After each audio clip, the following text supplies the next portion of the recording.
কোনো কাজ করা যাবে না খুতবা চলাকালীন, কোনো কথা বলা যাবে না।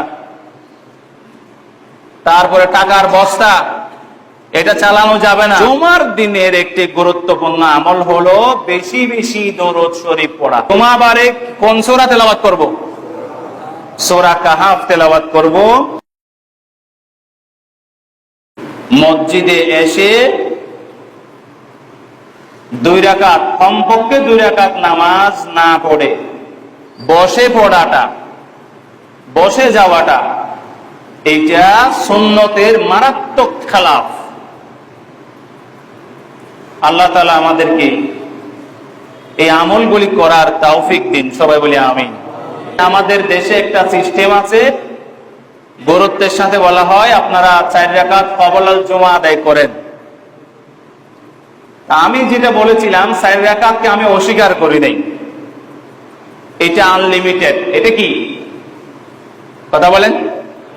আনলিমিটেড। এটা ইউসাল্লি মা কুতিবা লাহু,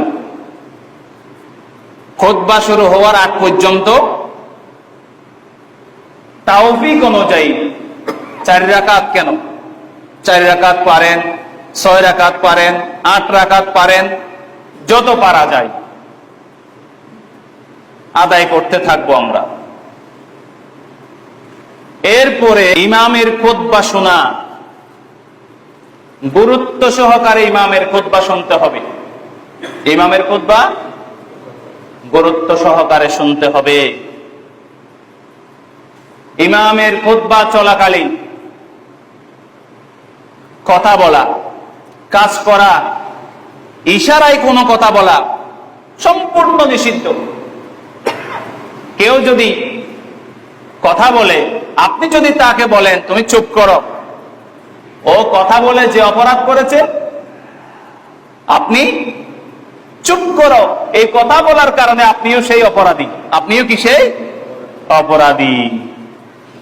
এই জন্য কোনো কাজ করা যাবে না খুতবা চলাকালীন, কোনো কথা বলা যাবে না। তারপরে টাকার বস্তা এটা চালানো যাবে না। এগুলি খুতবা শুরু হওয়ার আগে কি করে ফেলতে হবে? শেষ করে ফেলতে হবে।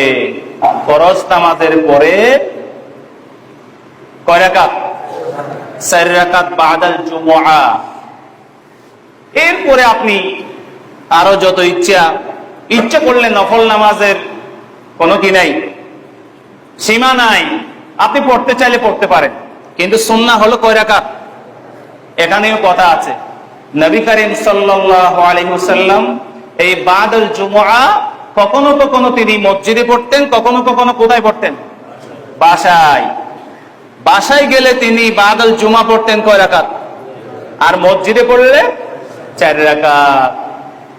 এর দ্বারা আরেকটা মাসালা এখানে বের হয়। সেটা কি? সেটা হলো ফরজ নামাজ মসজিদে আসলে দাম বাড়ে। ফরজ নামাজ মসজিদে আসলে, মসজিদে পড়লে ফরজ নামাজের কি বাড়ে? কয় গুণ?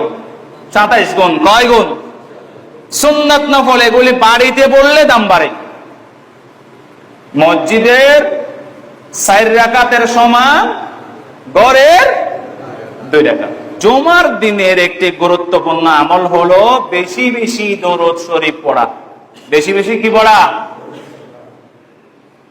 আল্লাহ তাআলা আমাদেরকে তৌফিক দিন। জুমাবারের একটা আমল হবে, আমরা তো অন্যান্য দিন কোরআন তেলাওয়াত করি, কিন্তু আমরা স্পেশালি জুমাবারে কোন সূরা তেলাওয়াত করব? সূরা কাহাফ তেলাওয়াত করব। সূরা কাহাফ তেলাওয়াত করলে কি হবে?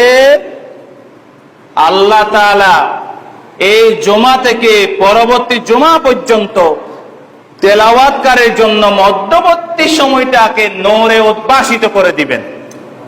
আল্লাহ তাআলা আমাদেরকে এই আমলগুলি করার তৌফিক দিন, সবাই বলি আমিন।